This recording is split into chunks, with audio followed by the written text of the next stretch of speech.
good day kepada semua pemirsa.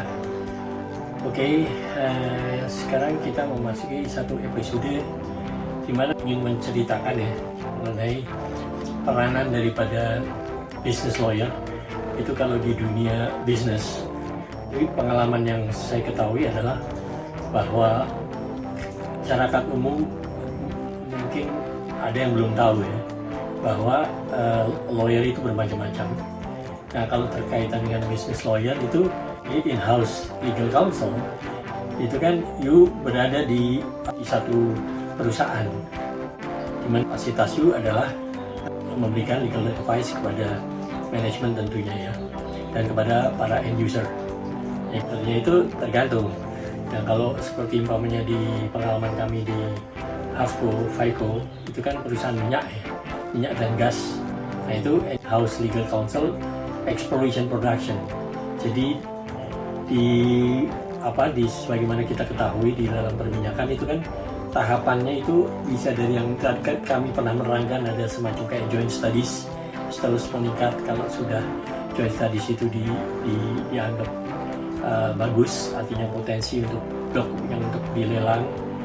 Pemenang lelang itu secara production sharing contract zamannya saya ya, artinya zamannya waktu operator daripada channel ini menjadi in-house legal counsel Havco Indonesia pada saat itu ya. Nah itu ada diwajibkan melakukan commitment expenditure selama 6 tahun, yaitu mulai dari tahapan eksplorasi. Setelah eksplorasi tadi dilakukan, biasanya ada general survey, ya kan, feasibility studies, terus eksplorasi. Nah, setelah eksplorasi dilakukan, kalau manajemen itu dari hasil laporan dari anak-anak geologi ya, tentunya dari laporan di lapangan, itu menunjukkan potensial untuk komersial, ada kandungan minyak gas yang kurang biaya komersial, maka dia mengajukan plan of development, yaitu rencana untuk pengembangan selanjutnya, yaitu kepada siapa? Pada saat itu kepada Pertamina. Kalau kini tentunya kepada SKK Migas ya, karena berubah kan, artinya wadahnya itu berganti-ganti dari tadinya Pertamina, PP Migas, terus akhirnya SKK Migas. Tapi intisarinya manajemen kan ada di pemerintahan. Nah, cost recovery daripada capital expenditure maupun operating expenditure itu nantinya tahun berjalan ya, kalau capital mengikuti lifetime daripada barang yang capital dari aset yang ada lifetime-nya, tergantung lifetime-nya berapa. Misalnya kalau lifetime 4 tahun, nah cost recovery-nya 25% per 1 tahun selama 4 tahun berjalan. Operating expenditure itu kan habis pakai tuh. Nah, itu current year-nya akan diganti oleh Pertamina. Dalam dulu ya, kalau sekarang SKG Migas yang sebenarnya mewakili pemerintahan. Ya kan, artinya kalau pemerintah kan ada penyertaan modal dari pemerintah di situ. Nah, kalau SKK Migas itu regulator yang tidak menjadi pemain. Kalau dulu kan Pertamina di saat yang bersamaan dia perusahaan perminyakan nasional Indonesia BUMN, tapi di saat yang bersamaan dia melakukan regulator. Jadi waktu itu agak membingungkan, kapasitasnya dia kok bisa tabrakan kadang-kadang sebagai regulator ya, tapi sebagai perusahaan yang ikut, artinya yang membuat production sharing contract, UAA, GOB, EOR dengan para oil companies lah, bisa oil companies asing, bisa oil companies Indonesia. Setelah tahapan plan of development itu dipelajari oleh pihak Pertamina, pada saat itu kan tahun 1985 sampai 1990, waktu operator daripada channel ini yaitu saya sebagai in-house legal counsel di Havco Indonesia. Nah, pada saat itu kalau sekiranya plan of development tadi disetujui oleh setelah dilakukan eksplorasi tentunya, setelah disetujui komersial oleh pihak Pertamina pada saat itu ya, kalau sekarang kan SKK Migas ya. Nah, itu tentunya nanti tahapan exploration itu akan dilanjutkan dengan tahapan selanjutnya, yaitu exploitation. Nah, exploitation itu kan pengembangan, ya kan? Nah, pengembangan itu akan dilanjutkan tahapannya dari exploitation.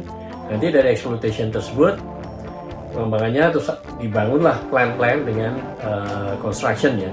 Seperti misalnya kalau di Havco dulu kita ada plan of development persetujuan untuk membangun plan Sembera Gas and Oil Production Facilities Project dengan skema engineering, procurement, construction, and commissioning work.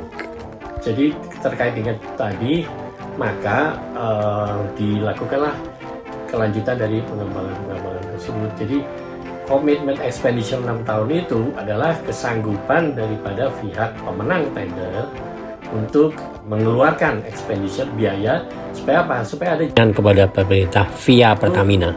Benar-benar hendak dikembangkan gitu. Jadi dari tahapan diketemukan dari joint studies itu kan dianggap potensial tuh. Joint studies pemenang tender tadi harus berkomitmen untuk melakukan expenditure selama 6 tahun. Ya kan, mulai dari ditandatangani kontrak itu.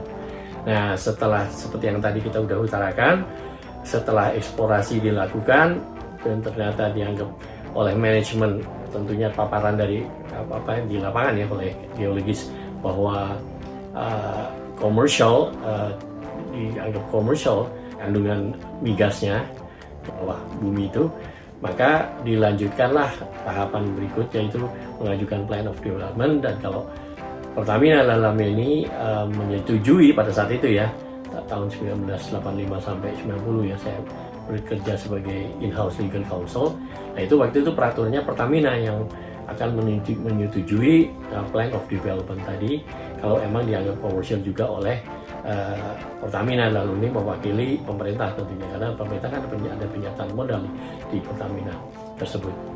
Terus barulah dilakukan pengembangan, yaitu tahapan eksploitasi, terus konstruksi, pembangunan plan-plannya, ya kan, sesuai dengan work program yang telah diajukan. Work program itu kan setiap tahun manajemen akan membuat semacam work program, ya kan, pengembangan dari tahapan apa yang dilakukan, budgetnya diperlukan berapa, itu udah biasa selalu di perusahaan minyak begitu. Berkaitan dengan hal itu, makanya sangat menarik bagi in-house legal counsel di perusahaan minyak untuk membantu manajemen dalam bidang tentunya aspek legalnya ya, termasuk juga membantu untuk menerjemahkan terms and conditions daripada production sharing contract yang telah ditandatangani oleh pihak Havco pada saat itu dengan pihak Pertamina ya pada saat itu ya. Nah itu terms and conditions-nya itu kan dari waktu ke waktu memerlukan jawaban interpretasi kepada manajemen maupun kepada end user. Jadi sangat menarik untuk menjadi in-house legal counsel, karena kita benar-benar belajar mengenai hal manajemen ya, manajemen aspek legal tapi jadi corporate business lawyer gitu loh. Karena kita banyak pelajaran dari, kan ngelapornya langsung ke manajemen. Dalam hal ini waktu itu kita diterangkan kepada Senior Vice President Exploration, tadinya Dick AG, terus digantikan dengan almarhum John S. Karomoy. Jadi kami lama sudah mengenal dengan Pak John S. Karomoy, karena kami kan lapor kepada sebagai in-house legal counsel, memang selalu lapornya terkait dengan aspek legal kepada Pak John S. Karomoy, sehingga sangat banyaklah pelajaran-pelajaran yang kami bisa ambil dari tugas sebagai in-house legal counsel dalam bidang menerjemahkan interpretasi daripada production sharing contract maupun juga berkaitan dengan segala macam exploration production, di mana kita membantu user baik sebagai anggota bid committee maupun kita membantu mendraftkan, mereview perjanjian-perjanjian dibutuhkan oleh end user, dan end user banyak dari construction bisa, artinya bisa juga dari exploration department ya, itu kan banyak kontrak-kontrak yang dibutuhkan, termasuk juga kalau ada penyewaan kapal laut maupun kapal terbang, charter agreement, itu sangat menarik juga dengan drilling contractnya, banyak supportingnya kan, wireline agreement, ada cementing, ada testing, ada fracturing. Nah, itu dimana kami sebagai in-house legal counsel itu pada saat kita sudah berkesimpulan untuk membuka law firm pada tahun 91 ya. Nah, karena kan kita emang biasanya kalau yang namanya lawyer itu biasanya misalnya kalau itu kan masing-masing beda-beda ya. Kalau kami sebagai operator daripada channel Agung SS Oil Mine Law Channel ini kami hanya betah 5 tahun itu di satu tempat ya. Memang perjalanan hidup kami begitu.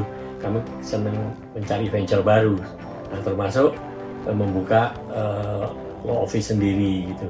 Dimana pada saat itu klien pertama kami pada saat itu alhamdulillah Pak John S. Karamoy.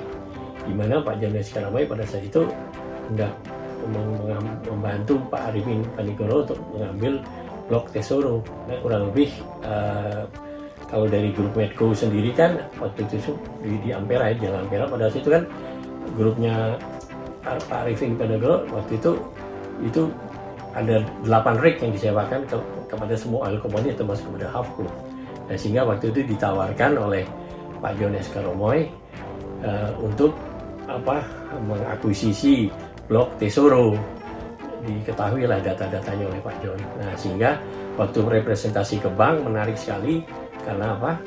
Karena nanti kan mereka nanya nih cash flow-nya daripada nanti kalau maunya kita berhasil membeli Tesoro gitu kan dengan bantuan pinjaman dari bank, ada jaminan cash flow dari perusahaan drillingnya grupnya Pak Arifin Panigoro. Klien pertama kami Pak John S. Karamoy dan teman-teman oil company kita ya, banyak teman-teman saya di oil company. Nah, makanya pengalamannya sangat menarik menjadi peranan daripada business lawyer, baik sebagai in-house legal counsel maupun kalau mendirikan law office sendiri ya, boutique law office lah ya, dimana kami sangat tertantang, challenging sekali untuk melakukan hal itu. Nah, dimana pertama kali waktu itu adalah waktu Tesoro itu kami mereview perjanjian sales purchase agreement daripada blok Tesoro, dimana kami dari grupnya Pak John S. Karamoy bersama Arifin ini mewakili pembeli, adapun dari blok Tesoro dan penjualnya pada saat itu diwakili oleh law firm ABNR, dalam hal ini diwakili oleh Greg Churchill, di mana kebetulan kami sudah sangat kenal karena dulu waktu di Bank Buyung kami sering berhubungan dengan Greg Churchill yang pada saat itu memimpin pusat dokumentasi hukum di Jalan Cirebon kalau nggak salah. Sangat berjasa tuh Greg Churchill di dalam mengumpulkan dokumentasi hukum yang sehingga menjadi sumber-sumber dasar hukum.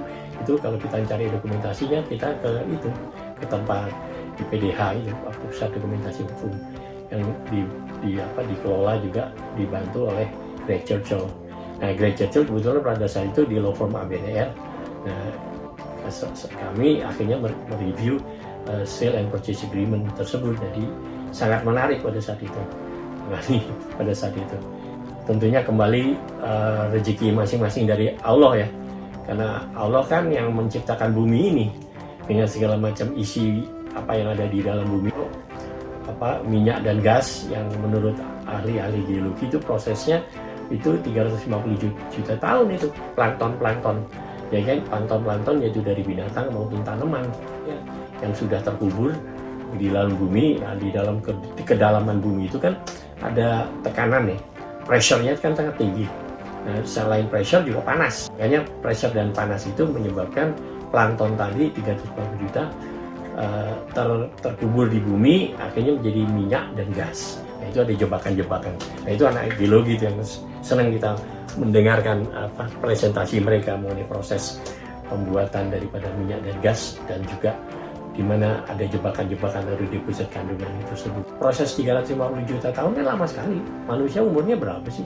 Paling 100 tahun katakanlah, ya kan, yang rata-rata sekarang itu proses pembentukan dari plankton menjadi minyak gas itu 350 juta tahun, dan itu tidak bisa terkembali. Artinya kalau udah diambil ke atas, makanya kan tekanannya kan sangat tinggi. ya makanya risikonya kalau di perminyakan sangat tinggi, karena nggak lain sama kalau kita ngebor air. Kalau ngebor air di rumah kita misalnya, atau keperluan di perminyakan, kalau ngebor air kan nggak ada tekanan, ya kan, airnya malah memerlukan pompa yang gede, artinya untuk bisa pompa ke atas gitu, dengan pompa-pompa yang besar gitu kan. Tergantung, kalau di perumahan paling 25 meter, 30 meter kan pakai pompa kanan, terus airnya langsung ditampung di mana, di atas, di apa tuh namanya, Water torrent. Nah kalau minyak lain lagi. Kalau minyak sama gas itu tekanannya sangat tinggi, ya kan, sehingga bisa blow out itu. Kalau udah blow out, kalau nggak hati-hati, nggak ada blow out preventer ya kan, itu bisa terjadi kolaps daripada rig tersebut. Makanya risikonya tinggi. Makanya seperti kami katakan, peranan daripada lawyer itu memeriksa dokumentasi, terutama liabilities-nya dan indemnities. Maksudnya liabilities and indemnities itu tanggung jawab dan ganti rugi atas, kalau kan di situ banyak orang, baik orang daripada pihak perusahaan minyak maupun orang dari perusahaan kontraktor, ya, termasuk pihak ketiga.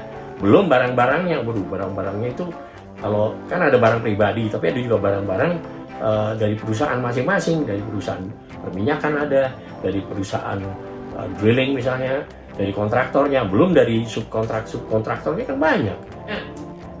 Risiko-risiko akan terjadinya hal-hal yang akibat blowout tadi, atau misalnya ada downhole equipment hilang di bawah gitu ya, itu di bawah rotary table.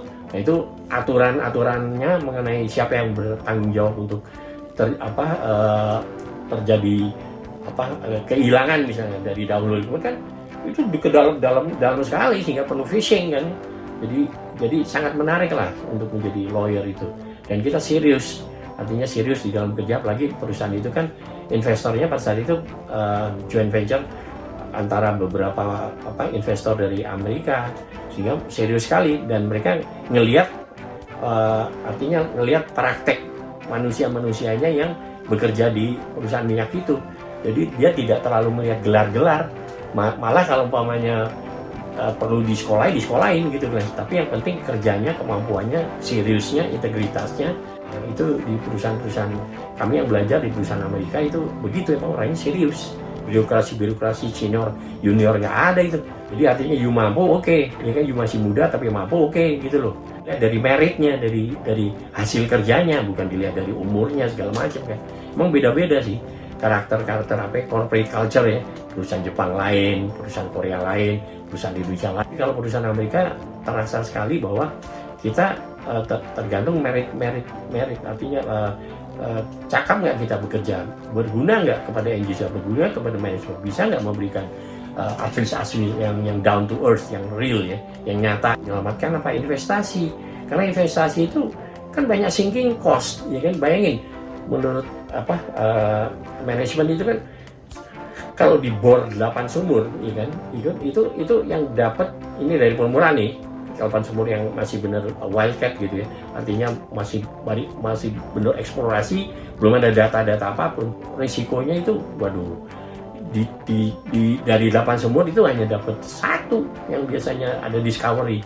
Nah kalau discovery-nya rezekinya gede, ya kan, nah itu kan rezeki, artinya untuk dapat dari gas gitu, berapa volumenya, berapa kubik meter, itu kan, waduh, seperti yang ke Bontang itu kan ada FICO, ada Total, ada Unokal. Waduh, itu pembelinya harus ada dulu, baru dibikin tren, ya kan, tren A, tren B, tren C, tren D yang sudah kita terangkan, ya kan.